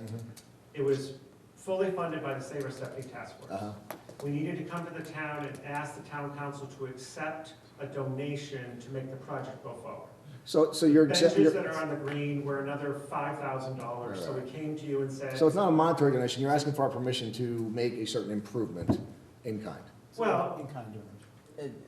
The donation is the art project, not the actual monetary, not the actual money, and then the town is not then going out and contracting these people. No. Save Our Stephanie is, and then is donating the finished product. Saying, we would like to do this project in the town of Monroe. It is on town of Monroe property. Right. It's going to cost this much money. We're not asking money from you. Right. We are willing, as, let's say we were a corporation, to come in and make a gift to you to improve your green, right? Right. That's the component that's how we're approaching Okay. I see it differently. I see this project much differently than that. And I was just led to believe that this is the policy, that whenever an organization does anything for the town that involves, you know, money that the organization's paying for, that it needs the blessing of town council first, for two reasons. Number one, to make sure it's a project that is in keeping with the community and would be supported by the community because you represent the community. Right. And then the second part is that it's a turnkey thing. You know, we're not coming to Ken and saying, Ken, we need $5,000 to put up a website now. And we're coming to Jennifer and say, Jennifer, can you help us out getting into the schools and things like that? You know, we would ask for help, but we're not looking for any financial help from it. You're looking for our consent, which requires council approval. I want to be clear about that. Yeah. Okay. So that's why, it's twofold why we're here. One is to float the idea to you and see what you think as representatives of the community, and then to give us feedback so we can take it back to our organization and say, okay, these are the parameters these are some of the concerns that they have. We can address those concerns, come back to you and say, this is how we address those. You could say yes, no, you know, that type of deal. I mean, obviously, we're not here to say you must take this, that type of thing. I love the project. I'd love to bring it to Monroe. I don't like the idea of supporting our neighboring communities with such an interesting and novel project because I feel like we're always stuck in the middle of Newtown and Trumbull and Bridgeport. That's the identity of Monroe. So I'd like not to see that happen, but worst case scenario, probably better than nothing. So I do think, honestly, that, well, I shouldn't say that, but I can see the safety concerns at the green. I don't know how it could sustain pedestrian traffic. There's no parking over there. It just seems like a nightmare to me, but I'll defer to the chief because that's what he does. So I would like to hear from the chief, not now on the spot, but when he's had an opportunity to vet it. I would really I'd like you to consider other locations such as Great Hollow or somewhere else where maybe it's visible enough through cross promotion, but not, I'm going to slam the brakes on, as Ms. Lapellis put it, and look at the blue tree at a high traffic area. There's multiple lights in that area. There's lots of curb cuts, which is Monroe. But so those are my comments. But I want to thank you because I always feel bad up here at council because we say, hey, come to council and tell us about your ideas, and then you get here and we're like, no, why? What are you doing? This is, we obviously have a pot of money that we're going to spend on some kind of art, right? So if this is a project that fits, right? We're not here to, it's that the square peg in the round Yeah. hole. You know, nobody benefits by some group trying to force. I know you understand it, I just want to, So- again, say thank you and apologize at the same time, in the same breath, which is rare, so. So as I hear, there's 4 locations you'd like us to consider. It would be the park, Wolf Park, preferably by the playground. Rails to Trails, which is probably might be a regional reach. Great Hollow Lake, or our original proposal of Stephanie Green, right? That's what it sounds like to me. Anybody else? That sounds reasonable? The one, and I guess this is considered part of it, but one of the things I could see with going off of Frank's idea with Great Hollow, it's also the trail up from Great Hollow over to the Pepper Street Cutler's Farm intersection. It provides 2 places of parking, one at the Great Hollow, and then also at that point, it also brings you closer to the Stepney Green and to Save Our Stepney, which I think helps accomplish that goal.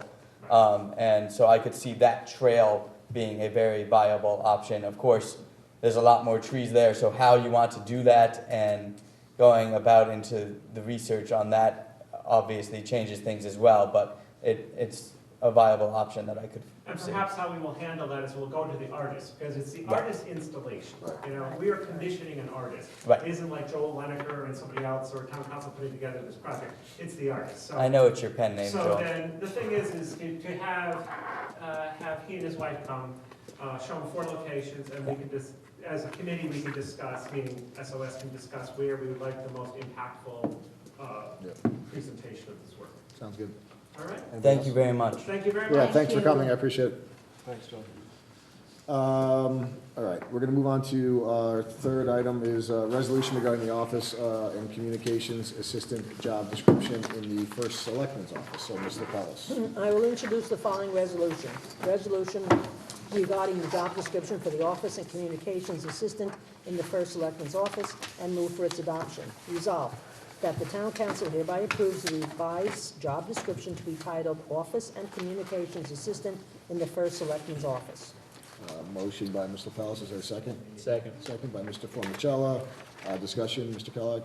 Thank you, Mr. Chairman. So, as we discussed earlier at L&A, for the benefit of the others on council here, we had a resignation, retirement from the part-time assistant in my office.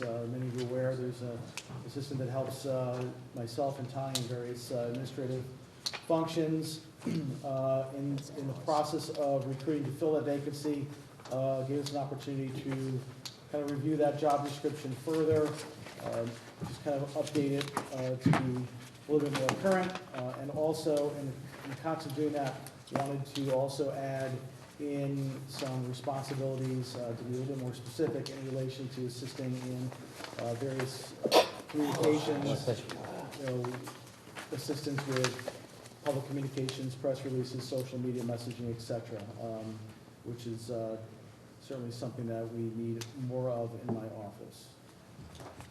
Thank you, Mr. Kellogg. Any discussion? Mr. Mauer? I did notice that this also includes an increase in hours, and I was wondering what the purpose and needs for the additional hours were. Yeah, so there is a slight increase in the hours as well. That is to provide for, one, ability to recruit the appropriate person for this position, as well as just the sheer volume of work that's involved. Tanya routinely works many more than 40 hours a week, and this position certainly could use more of this time will certainly alleviate a lot of the workload that she's currently shouldering. Anybody else? In Mr. Reed's absence, I'll just confirm that this was vetted in L&A and did pass unanimously, 3-0 for council consideration. Any further discussion? Seeing none, I'll call for vote. All those in favor? And against, that motion carries 7-0. Moving on to item D is the resolution regarding the memorandum of agreement with the Monroe Chapter 136-1, Local 136 IFPTE. Mr. House. I will introduce the following resolution. Resolution regarding the memorandum of agreement with Monroe Chapter 136-1, Local 136, IFPTE, and move for its adoption. Resolved, that the memorandum of agreement by and between the Town of Monroe and the Monroe Chapter 136-1, Local 136, IFPTE, regarding negotiations for dispatches under the collective bargaining unit be hereby approved and/or adopted. Okay, motion by Ms. LaPellis, is there a second? Second. Second by Mr. Mauer, again, for discussion, Mr. Kellogg. So this is the topic that this council discussed in a, what we refer to as a non-meeting, meeting exempt under FOI, relative to negotiations with collective bargaining. That MOA has not changed since our last conversation. I said I would bring it forth to this council once it had been approved on the other side, so we can take action. Great, thank you. Any further discussion? All right, seeing none, I'll call for a vote. Those in favor? Against, motion carries 7-0. Item E, resolution regarding the authorization of the Stevenson and Stepney Firehouse Station Number 2 roof projects pursuant to State of Connecticut Local Capital Improvement Program known as LoCIP. Ms. LaPellis. I will introduce the following resolution. Resolution to authorize the Stevenson and Stepney Firehouse Station Number 2 roof projects pursuant to the state program known as LoCIP, and move for its adoption. Let's see, no, so this is all on the next page. It's, want me to read the whole thing? No, we can make a, she's introduced the resolution by name. Is there a Move to waive the reading. motion to I waive can the go reading? down Thank you, Mr. Mauer. Just to the Motion by resolve? Mr. Mauer, waive the Second. reading. Second by Mr. Formicello. Any discussion on the motion to waive the reading? Seeing none, all those in favor? Against, motion carries 7-0. We need a second for the motion Second. of the resolution. Second by Mr. Mauer. We've waived a reading of the resolution to save Ms. LaPellis some breath 4 this minutes, evening. the most. Discussion, Mr. Kellogg. Thank you, Mr. Chairman. So, as this council will recall, we appropriated during the current year budget process $650,000 for these 2 roof projects. The funding source in the capital budget was this grant program, LoCIP. That program requires that the municipal legislative body not only authorize it, but that is the legislative body's authorization is documented in minutes of a legislative body's meeting. So as we are about to make our formal application with the state for this, we would like to have this resolution on it. Thank you, Mr. Kellogg. Any discussion, Mr. Mauer? Thank you, Mr. Chairman. Mr. Selectman, I just want to make sure that there, since the time that this was put through as part of the budget, that there have been no anticipated significant cost increases or anything along those lines that would significantly impact the project going forward. As I had reported, it was probably 2 or 3 meetings ago, it was part of the Board of Finance's year-end transfers. There was we did identify a slight shortfall based on the estimated dollars during the capital process and the Board of Finance did authorize that transfer over from the year-end surplus for this program. So we will have, between that and this allocation, that should be sufficient for both projects. Thank you. Any further discussion? Seeing none, I'll call for a vote. All those in favor? And against, motion carries 7-0. Item F is our schedule of meeting dates for 2020. We don't formally need a vote. It's just that we typically will establish, pursuant to our charter, establish these meetings now. Obviously, things do come up that are unforeseen, but if anybody had an issue with any of the meetings, I want to know well in advance. I don't foresee any, but yes, Mr. Mauer. Just wanted to make sure, I'm not 100% sure on the holiday schedule in February, but if either of the Monday meetings currently scheduled do come up against one of the town holidays, or if it's the one in between. Is it the 17th? I think it's the one in between. President's Day is the 17th. I'm pretty sure that. 1732. President's Day is the 17th? Yeah. Seems to be missing us in the packet. His birthday was 1732. So, yeah, I know Tanya did say she went through this. The anomalies, your typical anomalies in April and August were due to vacations, one being the school vacations, second just being August. Right. The one thing she did do is is basically pre-planned that December meeting to be mid-month as opposed to, so we don't have the exact same issue that came up this time. Right, appreciate that. But I believe that all these were vetted for town holidays, Right. and hopefully I won't, actually, I know she gave me some calendars that she attached, so I'm sure she will. Well, I mean, this is our regular, things come up, we can always adjust on the fly, so I just want to get a good basis for it. Just the one that I thought of off the top of my head, figured I'd make sure we were set. Yeah. There's always one that has to be changed, but there's that, so that's there. And then rules of procedure, Mr. Selectman, you able to print the rules for me? I have Thank you. If you pass this those. stack, you want me to pass? Just pass them down, thank I you. have to go, there's another set on the printer, hopefully, let me grab it. Thank you. Sean, if you take these two, That's how you do it. Hand down? No, He wants it for you, Oh. Can I have Sorry. Sleep in here. they're in good hands. Not so fast. This one is the Thank you. infamous policy. Thank you. I think one for Dee, I think. So what's being passed out are the LNA's version of the town council rules of procedure is the first It's past my desk. item. The second item that's being passed down is what's called, it's entitled the Town Council Policy Book, which is an interesting document, 1973 to 2009. We did mention this at one of our prior meetings. I think it was the last meeting or the one before. So the purpose of handing this out is LNA has been working on this for quite some time regarding the rules of procedure. I believe it's our collective unanimous opinion that it's a good product. We now have a very good product subject to council's, it's ready for council's review. This is a red line version, so I just want everybody to take their time looking at it. We don't have to do it this evening. Their significant changes are in language, mostly just choice of language, some archaic provisions that we don't follow anymore, that are just automatically required pursuant to state statute. And then you'll see on page 7 of 10, the rules of participation. We had very brief rules of participation embedded in our rules of procedure, and then we had the rules of participation that were printed on our agenda. And those rules of participation that were printed on our agenda really were not in our rules of procedure at any time. So we felt it as unanimously as a LNA, as a subcommittee, that we should be following, our agenda should follow the rules that we've adopted. So we've incorporated the majority of those rules, we've expanded upon them. I